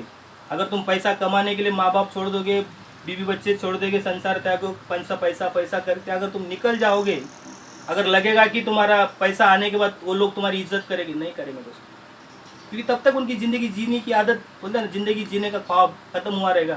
नहीं तो वो खुद अपने पैरों पे खड़े हुए होंगे, या तुम्हारे नज़रों में वो पूरी तरह से, बोलते उनके नज़रों में तुम पूरी तरह से गिर गए होंगे। कितना भी पैसा आएगा तो अपने लोग बाद में नहीं मिल सकते। तो इसलिए गणेश जी यही समझाना चाह रहे कि तुम जो अपने पास रिसोर्सेस है, जो अपने को मिला है, उसका कदर करो, इज्जत करो। तो ये बुद्धिमत्ता होती है दोस्तों, ये समझना जरूरी है। एक तो तुमको ज्ञान तो प्राप्त करना है। क्यों ज्ञान प्राप्त करना है? क्योंकि ज्ञान चोरी नहीं होता है, स्किल तुम्हारी चोरी नहीं होती है। तो लक्ष्मी को अपने को पास रखना चाहते हो ना, तो एक तो गणेश जी की जैसा बुद्धिमत्ता चाहिए कि तुम्हारे पास जो चीज़ें हैं उसका वैल्यू करो, रिस्पेक्ट करो, और उसी से कुछ बड़ा करो। या तो फिर सरस्वती के जैसा कुछ ना कुछ ज्ञान प्राप्त करो, और ज्ञान के वजह से तुमको एहसास होगा पैसे का इस्तेमाल कैसे करने का, तो उसके वजह से पैसा अपने पास रुकेगा। यानी कि सरस्वती को, लक्ष्मी जी को पास में रखना है तो अपने पास गणेश जी की जैसा भी बुद्धिमत्ता चाहिए, सरस्वती की जैसा ज्ञान भी अपने पास होना चाहिए, तभी जाके पैसा अपने पास रहता है। ये बहुत बड़ा इंपॉर्टेंट चीज़ आपको पता चल गया रहेगा। तो लक्ष्मी जी वहीं पे वास कर सकती है। ठीक है। और दूसरी बड़ी बात यह है, लक्ष्मी जी स्टैंडिंग है, खड़ी है, मतलब वो जाना चाहती है। कभी भी लक्ष्मी जी आती है, जिस रास्ते से लक्ष्मी आती है उसी रास्ते से उसी स्पीड से जाना पसंद है उनको। जिस स्पीड से आती है तो उसी स्पीड से जा सकती भी है। तो वो उसको संभालने के लिए वो बुद्धिमत्ता, जैसे बोला दोनों बुद्धि के जैसा वैसा अपने को चाहिए। और थोड़ा अभी क्लियर प्रैक्टिकल में आते हैं। अभी पैसा कैसे कमाना थोड़ा मैं आपको शॉर्टकट में बताता हूँ। देखो, पैसा कमाने के लिए जैसे वॉरेन बफेट बोलते हैं कि एक ही जगह पे इन्वेस्ट मत करो। अगर तुम कुछ पैसे कमा रहे हो, अभी जो 4 बहुओं की मैंने स्टोरी बताया, एक को ज़मीन पसंद थी, एक को सोना पसंद था, एक को जैसे बिजनेस पसंद था, और एक को जैसे प्यार पसंद था। तो उससे रिलेटेड मैं बताता हूँ, जब तुम पैसा अगर ज़्यादा कमाना चाहते हो ना, तो उसको इन्वेस्ट करना सीखो। पहले तो पैसा बचाना सीखो, बचेगा तो भी इन्वेस्ट करेंगे ना। तो पहले पैसा बचाना सीखो। जो भी आप कमा रहे हो उसका 10% 20% तुम बचाना सीखो। जो भी पैसा बचेगा इन्वेस्टमेंट करना सीखो। इन्वेस्टमेंट कहाँ पे करना चाहिए? प्रॉपर्टीज़ में, बिजनेसों में, और तुम्हारा हॉस्पिटल जैसे बोल रहे ना, किसी बिजनेस में इन्वेस्ट करो, प्रॉपर्टी में इन्वेस्टमेंट करो, सोने में इन्वेस्टमेंट करो। और सबसे बड़ी बात, आप जिस प्लेटफॉर्म पे है तो यार सोने पे सुहागा है ना, क्योंकि यहाँ पे स्किल भी अपने पास है कि पैसे से पैसा कैसे बनाते हैं। तो एक्चुअली अपना प्रोफाइल अच्छा बनाओ, अपना प्रोफाइल अच्छा बना के आप इसमें पैसा इन्वेस्ट कर सकते हो लॉन्ग टर्म के हिसाब से भी, या तो फिर इंट्राडे में तुम पैसा डेली का डेली बढ़ा सकते हो। तो तुमको पहले पैसा बचाना है, फिर इन्वेस्ट करना है। अभी तुम प्योरली अब जब स्किल डेवलपमेंट होगा तो तुम सारा पैसा वेलजेनिक्स में ही या शेयर मार्केट में ही इन्वेस्ट करोगे और इससे पैसा कमाओगे। लेकिन कमाने के टाइम ये स्टोरी पूरी याद रखना, पैसा उसी के पास रहता है जो दूसरों का भला चाहता है, दूसरों का कुछ करना चाहता है, दूसरों के लिए कुछ करना चाहता है, सामर्थ्यवान होता है, बुद्धिमान होता है, चरित्रवान होता है, उसी के पास पैसा रहता है। इतना दिमाग में ध्यान रखो। किसी भी चर्ची गांजेड़ी के पास पैसा देखा? क्योंकि उसकी वाणी में भी वो सभ्यता नहीं रहती, नम्रता नहीं रहती है। वो भी काम कैसे करेंगे? इसी को लूटेंगे, उसी को लूटेंगे, पैसा हड़प लेंगे, उसमें खर्चा करेंगे। वो हर दिन फटीचर की लाइफ जिएंगे। और किसी बिजनेसमैन, किसी रिच आदमी को कभी ऐसा झगड़ा करते हुए, गाली गलौज करते हुए नजर आया? क्योंकि वाणी में भी वो सभ्यता होती है, स्वभाव में भी वो सभ्यता होती है, स्वभाव में भी वो मिठास होता है, कैरेक्टर भी उनके अच्छे होते हैं, दूसरों का भला चाहते, किसी का नुकसान नहीं करते वो, उनको गुस्सा भी कम आता है। तो आपने को वो सब क्वालिटीज आपके अंदर आनी चाहिए। अभी मैं थोड़ा एंड पे एक स्टोरी पे ख़त्म कर दूंगा। अभी पैसा क्यों चाहिए? पैसा कमाने का तो चल रहा है अभी, सेविंग करो, इन्वेस्ट करो और उसका इस्तेमाल करो अच्छे से। अभी ये शेयर मार्केट, मेरे को ये वेलजेनिक्स क्यों अच्छा लगता है पता है दोस्तों? एक तो आपको जब चाहे तब यहाँ पे काम कर सकते हैं। अभी मैं बिजनेसमैन हूँ और भी कुछ दुनिया बाकी सारे काम मेरे रहते हैं, तो उसमें से मेरे को वक्त कभी निकलेगा तभी मैं काम कर सकता हूँ। अगर मेरे को 2:30 बजे मॉर्निंग में अगर वक्त मिलता है तो मैं सवेरे 2:30 बजे भी अच्छा खासा टोक्यो का सेशन रैली में हासिल कर सकता हूँ, वहाँ से भी अच्छा खासा अर्निंग कर सकता हूँ। फिर दोपहर को भी मेरे को अच्छा लगता है तो तभी भी पैसा कमा सकता हूँ। शाम को भी कुछ अच्छे रैलीज मिलते तभी पैसा कमा सकता हूँ। तो ये वहाँ पे पॉसिबिलिटी है पैसा कमाने के लिए। और दूसरी बड़ी बात यह है कि दोस्तों यहाँ पे सैटरडे संडे पूरा ऑफ रहता है। तो इसका मतलब क्या होता है? तुम 4 दिन मेहनत करो, 2 दिन एंजॉय करो। लाइफ जीने के लिए यही तो चाहिए दोस्तों, और क्या चाहिए? तुम फैमिली के लिए वक्त दे रहे हो, पैसों के पीछे भागोगे तो तुमको पता है फैमिली भी चली जाएगी, सब कुछ तुम्हारा नुकसान होने वाला है। यहाँ पे तुम सबको पकड़ के बोलते तुम राइट ट्रैक पे हो दोस्तों। तुम्हें अभी ज़्यादा दिमाग लगाने की कोई ज़रूरत नहीं। आपको खाली यही दिमाग लगाना है कि पूरे के पूरे तरह अपने को ये वेलजेनिक्स क्या है समझना चाहिए, और इसी से ज्ञान लेके आप अपने फैमिली के साथ रह के लाइफ को एंजॉय करने के लिए बहुत बढ़िया अवसर है अपने पास, अवसर है अपने पास। और इतनी अच्छी गुरुकुल की टीम मिले, इतना अच्छा सवेरे सवेरे ज्ञान मिलता है, दिन की शुरुआत काफ़ी अच्छी होती है, रात को इतने बढ़िया सेशंस होते हैं, आप बिलीव नहीं करोगे दोस्तों, ये बाहर नहीं मिलता इतने सस्ते दाम में। भरोसा करो खुद के ऊपर और अपने वेलजेनिक्स के ऊपर, अपने दोस्तों के ऊपर जिन्होंने यहाँ पे आपको इन्वाइट किया। मैं तहे दिल से शुक्रिया अदा करना चाहता हूँ जीवन सर का। सच में मैं बहुत खुश नसीब मानता हूँ कि मेरे को जीवन सर जैसे दोस्त मिले और उन्होंने अरविंद आहेर सर जैसे बिग पर्सनालिटी से मेरी पहचान करवा के दी। तो दोस्तों ये होता है। अभी एक शॉर्टकट में, अभी पैसा तो चाहिए लेकिन पैसे के साथ क्या चाहिए थोड़ा ध्यान देना दोस्तों। राम और रावण का युद्ध हुआ और युद्ध में कौन जीता? राम जीते ना। तो मुझे ऐसा दोस्तों बताओ कि राम में ऐसी क्या खासियत थी कि जो रावण को हरा पाए। देखो, बुद्धि में श्रेष्ठ कौन था? रावण था। पर्सनालिटी यानी कि ताकत में भी, दिखने में भी पर्सनालिटी बड़ा, हस्ती जो मायावी स्वरूप धारण करने वाला, बोले तो शरीर के हिसाब से भी देखेंगे तो रावण ही बलवान था। सामर्थ्य, धनवान, राम से तो ज्यादा रावण ही था, क्योंकि एक्चुअल राम तो सन्यासी हो गया था, वनवास पे गया तो उसके पास तो कुछ भी नहीं था ना, एक वस्त्र के सिवा उनके पास कुछ नहीं था ना। वो एक छोटा भाई साथ में और एक बीवी साथ में थी, उसके अलावा उनके पास कुछ नहीं था। तो सामर्थ्य, धन में भी रावण ही उससे श्रेष्ठ था। सोने की लंका उसके पास थी। और दूसरों सेना, रावण की सेना तो पता होगी ना, कितनी बड़ी सेना थी रावण की।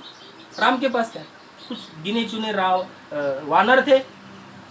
फिर ऐसा क्या था राम में जो वो जीत हासिल कर पाए रावण के ऊपर? दोस्तों सिंपल है, उनके पास तो था वो एक में वो कारण था, वो चरित्र। राम का चरित्र सबसे श्रेष्ठ था सर। उसके जैसा चरित्र धरती पे उस जमाने में किसी के पास नहीं था। पत्नीव्रता थे, आज्ञाधारक पुत्र थे, अपनों से साथ में रहना पसंद थे, एक श्रेष्ठ राजा थे, तो सबको साथ में लेके चलना चाहते थे। हाँ, उनका कुछ स्वार्थ उसमें नहीं था। तो एक चरित्रवान होना बहुत जरूरी है।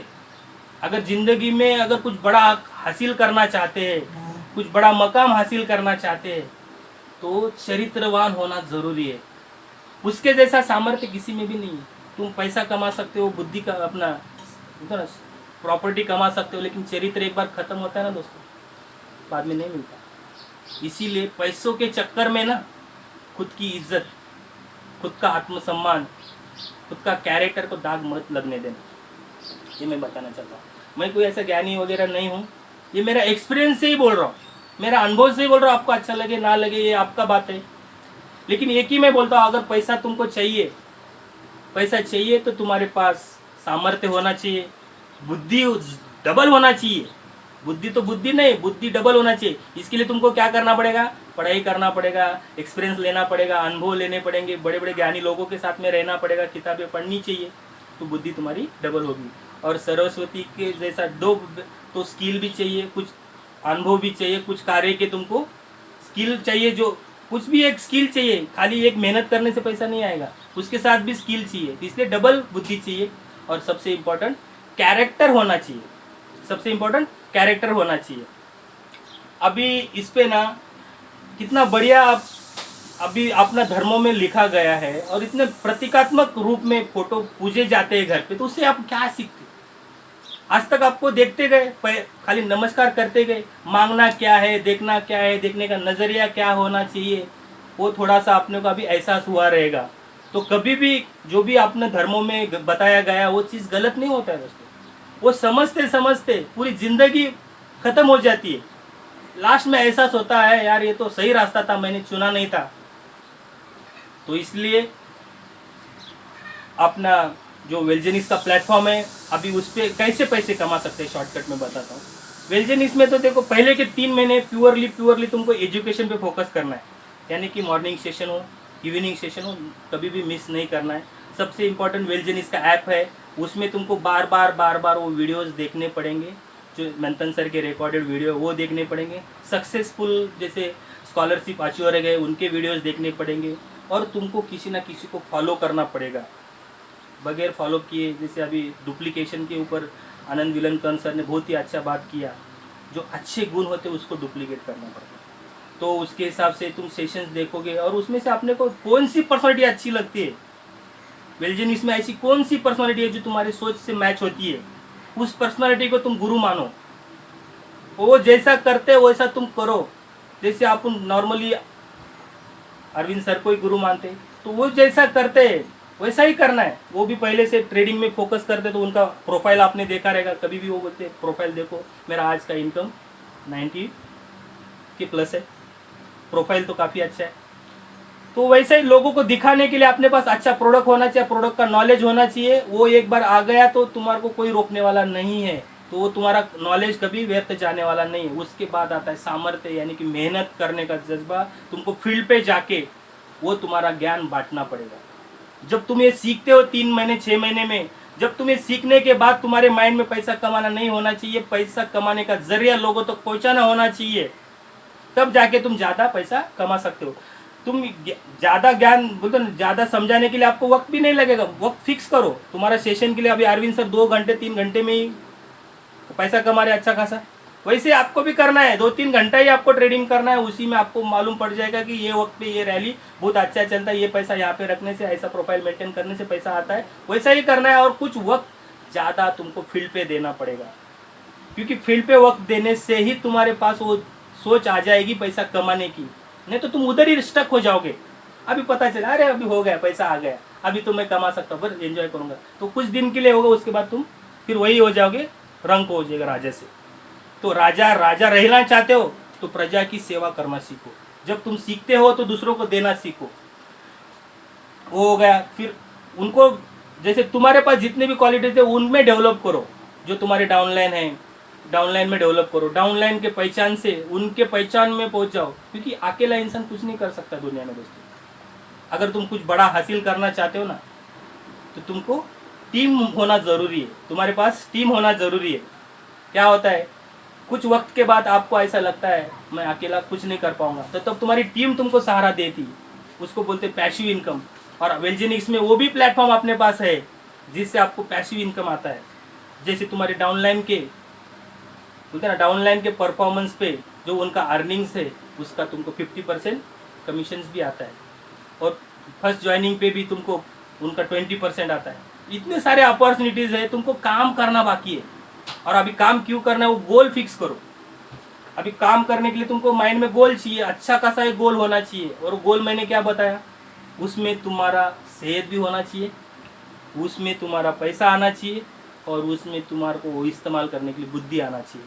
तो माइंडसेट यही बनाओ, अपना एक गोल यही बनाओ कि मुझे लाइफ में ऐसा कुछ करना है जिससे मुझे पैसा तो कमाना ही है, इज्जत नाम शोहरत भी कमाना है, साथ में मेरा सेहत अच्छा होना चाहिए कि मैं वो जो पैसा कमाऊँ उसका मैं इस्तेमाल करूँ।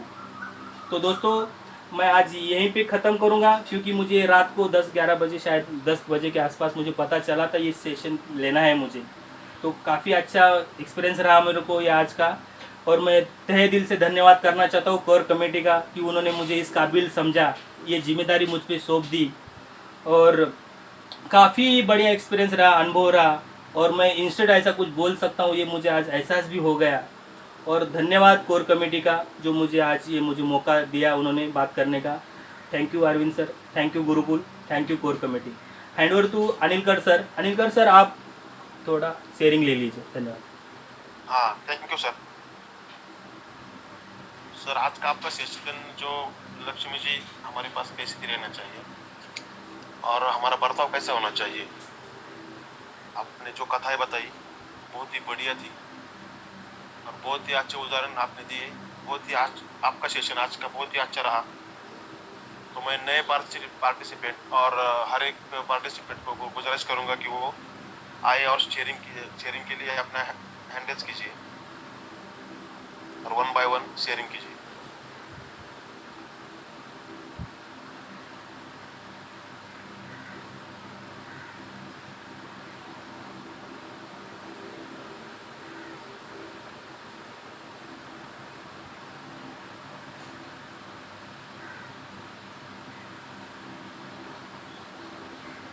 किशोर Patil sir. Great morning sir, Kishor Patil बात कर रहा हूँ सर पनवेल से। यस सर, बोलिए। मेरे ग्रेट अपलाइन है विश्वजीत पाटिल, व्यापारी सर, साहू सर और सबके चहेते अरविंद सर।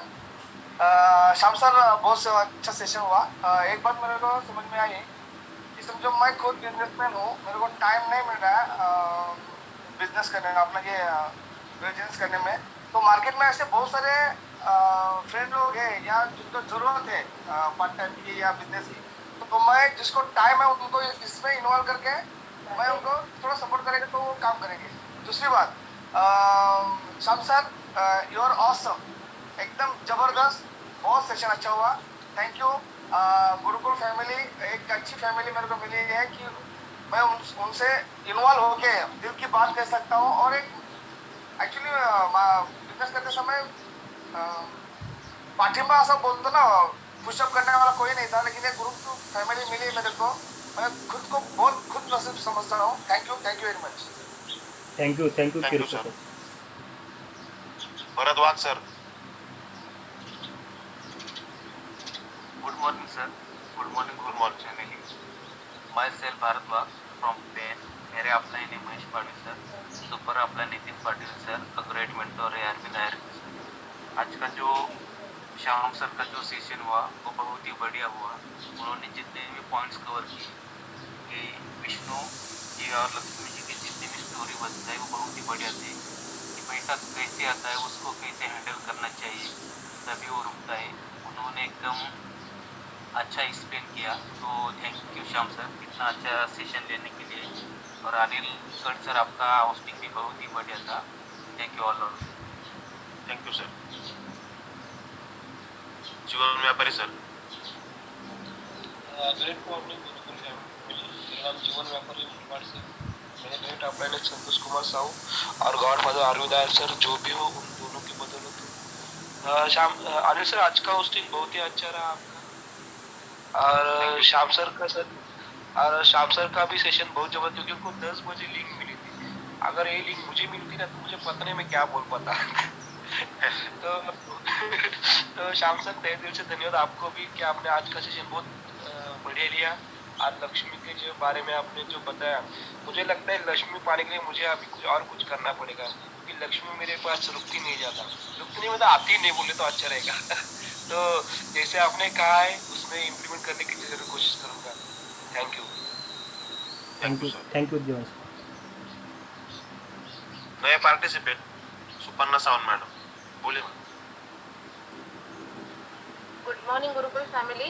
मैं सुपर्णा सुनील सावंत कन्वेंट से बिलोंग करती हूँ और मेरे अपलाइन है नितिन सर और ग्रेट अपलाइन है अरविंद अहिर सर। आज का श्याम सर का बहुत ही सुपर लेक्चर था। मुझे माइथोलॉजिकल सब्जेक्ट्स बहुत अच्छे लगते हैं, स्पिरिचुअल सब्जेक्ट्स बहुत अच्छे लगते हैं, लेकिन आज पार्टिसिपेंट शायद 51 है। मैं थोड़ा सा करेक्शन यहाँ पे करना चाहती हूँ।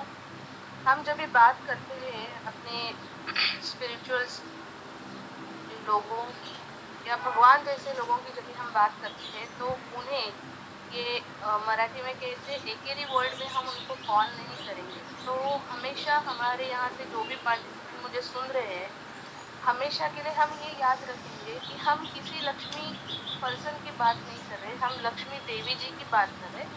तो अगर उनके नाम के पीछे अगर जी लगाते हैं, राम जी कहते हैं, रावण जी कहते हैं, तो बहुत ही सुपर और रिस्पेक्टफुल वर्ड जाएगा।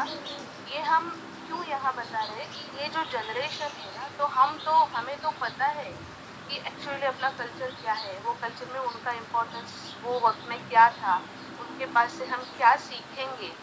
लेकिन ये जो नए लोग हैं, ये जो न्यू जनरेशन हमें सुन रहा है, तो हमारे यहाँ से उनके लिए रिस्पेक्टफुल वर्ड जाना चाहिए। और हम ये अगर फॉलो करते हैं ना, तो इतना कान को सुनने को अच्छा लगेगा ना कि भगवान Vishnu ji it's a respectful word जो हम यहाँ से आगे हमेशा कोई ऐसी बात करते हैं। देखो, किसी का इंटेंशन रॉन्ग नहीं होता है, I am extremely sorry, but ये जो लोग हैं ना, ये अपने जीवन में इतने ऊंचाई पार कर चुके हैं ना, तो उनको ऐसे सिंगल वर्ड में हम आज से नहीं पुकारेंगे या नहीं बात करेंगे। तो हमेशा उनको एक रिस्पेक्टफुल वर्ड, उनका दर्जा, उनका जो रिस्पेक्ट है वो दिल से ही बात करेंगे। कोई अगर सिर्फ शिवाजी बोलते हैं ना, तो मुझे यानी ऐसे नहीं लगता है कि दैट पर्सनालिटी डिजर्व्स दैट जो डिग्री रहता है ना, हम जब भी बोलते हैं किसी एक डॉक्टर को, मैं आजकल बोलूँ ना कि डॉक्टर साहब नहीं बोलूँ, सिर्फ ये महेश ऐसे बोलूँ, तो उनको गुस्सा आता है। लेकिन डॉक्टर उनके नाम के आगे आता है तो दैट पर्टिकुलर पर्सनालिटी और भी खुल के आती है। तो मेरी एक सिंपल रिक्वेस्ट है, हमारे गुरुकुल प्लेटफॉर्म से जो भी यहाँ से बंदा सीखता है, सुनता है, कुछ नया ग्रास्प करता है, तो उनको ये फील आना चाहिए कि मैंने आज इसके बारे में स्टोरी सुनी, मैंने लक्ष्मी जी के बारे में सुनी, राम जी के बारे में सुनी, शिवाजी महाराज के बारे में सुनी। सो प्लीज़ मेरा ये रिक्वेस्ट रहेगा, कोई फील नहीं करना, क्योंकि हम ये जो आगे सिखाएंगे, हम जो ये आगे बातें करेंगे, वही लोग यहाँ से ग्रास्प होके आगे जाएंगे। तो श्याम जी, आपने हाँ, बहुत ही धन्यवाद मैम, बहुत ही बढ़िया आपने करेक्शन किया मैम। ये मैं सुधार कर लूँगा मेरे में, क्योंकि ये स्टोरीज़ के हिसाब से होता है तो मैं लय में भूल जाता हूँ। एक्चुअली मेरा इंटेंशन आप भी बोल रहे हैं कि नहीं रहता है। धन्यवाद मैम, बहुत ही बढ़िया आपने करेक्शन किया। इंटेंशन सही था, इंटेंशन आपका ही नहीं, हर कोई ये करता है ऐसे, वो जानबूझ के करते ऐसे नहीं है। लेकिन ये हमारे यहाँ पे ना करेक्शंस अगर करने जाओ तो गुस्सा भी आता है, लेकिन हमें एक जनरेशन प्रिपेयर करना है, वो जनरेशन को बताना है कि अहमियत उसकी क्या है। वो अहमियत जानने के लिए अपने को ये सब चीज़ें, छोटी छोटी चीज़ों के ऊपर हमें ध्यान देना है। और आपने तो बहुत ही बहुत ये जो तीनों स्टोरी है वो बहुत ही बताया। और मुझे ऐसा लगता है कि गुरुकुल में ऐसा कोई बंदा नहीं है कि जो ये अंडरस्टैंड नहीं करता है। तो अपना ये ऐसे ही बॉन्डिंग बना रहे, गुस्सा कोई भी मत हो जाइए। एक तो हम लेक्चर देंगे और खुद वो इम्प्लीमेंट नहीं करेंगे तो ये बात सही नहीं है। तो डेफिनेटली अपना गुरुकुल एक अलग लेवल पे जा रहा है और हम लेके जाएंगे उनको। जहाँ पे कुछ प्रॉब्लम होगा, कल मैं जाके कुछ गलत बात कर सकती हूँ, तो आप ज़रूर हमें भी बता दीजिए कि मैडम ये ऐसा नहीं था, ऐसा था। तो आई एम रियली वो स्टेज पे एक्सेप्टेबल रहूँगी। और थैंक यू गुरुकुल की, जैसे रियली ये स्पीच देने के लिए हमें ऐसे तैयार किया है, खड़ा किया है, कॉन्फिडेंस दिया है। तो थैंक यू अरविंद सर, और थैंक यू गुरुकुल फैमिली, और सुनने वाले मेरे सभी पार्टिसिपेंट्स को भी थैंक्स। थैंक यू मैडम, बहुत ही अच्छा सजेशन आपने दिया। तो Mrinal Pawar madam. Thank you sir, good morning. Good morning. Good morning Gurukul family. मेरा नाम मृणाल पवार, मैं रत्नागिरी से बात करी हूँ। मेरे अपलाइन श्रद्धा भोसले मैम और super upline Anand Bidankar sir, Nitin sir, Suparna ma'am और अपने चहेते अहित सर, मैं सभी को प्रणाम करती हूँ दिल से। श्याम सर, आपको भी धन्यवाद प्रणाम, मैम। क्योंकि अरे आपने मैम, जो स्टोरियाँ कही उसमें से मुझे लास्ट की स्टोरी बहुत अच्छी लगी। सबको प्यार से इकट्ठा करना, ये मुझे बहुत पसंद आया, और उससे ही हमारी लक्ष्मी टिकी रहेगी। और जो अभी मैम सावन मैम जो बोले उससे मैं भी सहमत हूँ। और अनिलकर सर, आपका भी होस्टिंग बहुत अच्छा है, तो थैंक यू वेरी मच। धन्यवाद मैम। Thank you madam.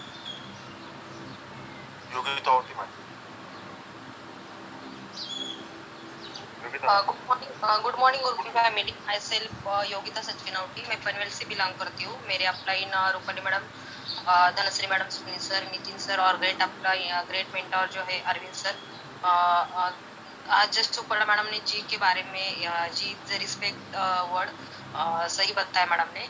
और सर का जो आज सेशन रहा वो बहुत ही अच्छा, मीन्स वो बहुत उनके अंदर जो जोश है और जो बताने का तरीका बहुत ही बेहतरीन था।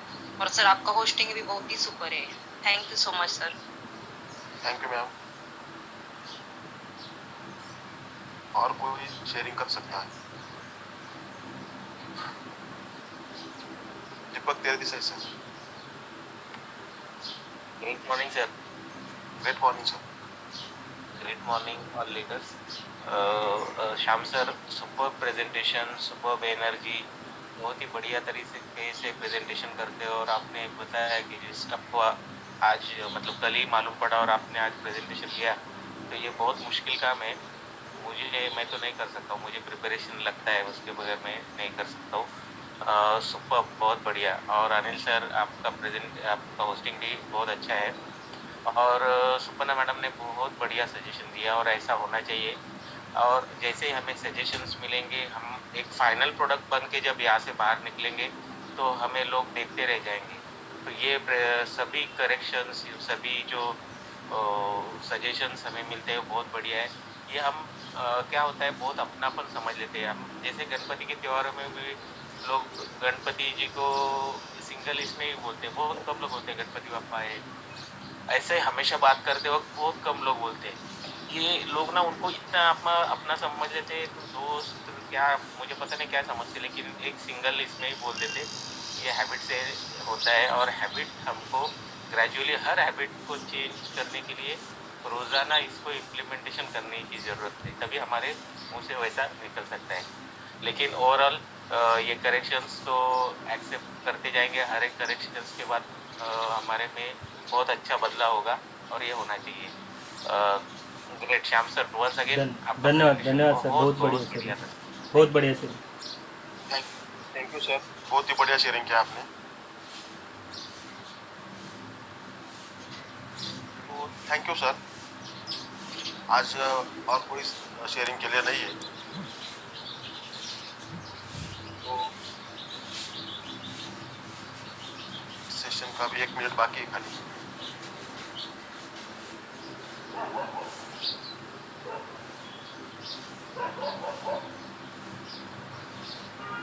तो थैंक यू गुरुकुल फैमिली, जो मुझे आज होस्ट बनने का मौका मिला। तो मैं शुक्रिया करना चाहता हूँ गुरुकुल फैमिली का। और आपने सब लोगों ने जो सेशन आज का जो बहुत ही अच्छा तरीके से सुना, और बहुत सारी सुपर्णा सावंत मैडम जो सजेशन दिया, वो सच में ये प्रतीक बनता है हमारे गुरुकुल टीम में कि जो हमें जो सजेशन मिलते हैं, तो हमारे जीवन में बहुत सारे बदलाव लाने का ये बहुत ही बड़ा हमारा ये जो गुरुकुल प्लेटफॉर्म है, तो बहुत ही अच्छा तरीके से हमें सिखाता है। बहुत ही अच्छा लगा सर।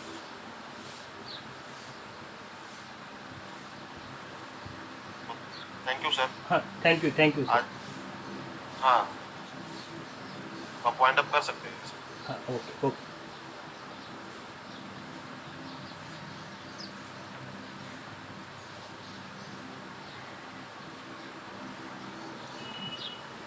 धन्यवाद दोस्तों, प्लीज़ लाइक शेयर।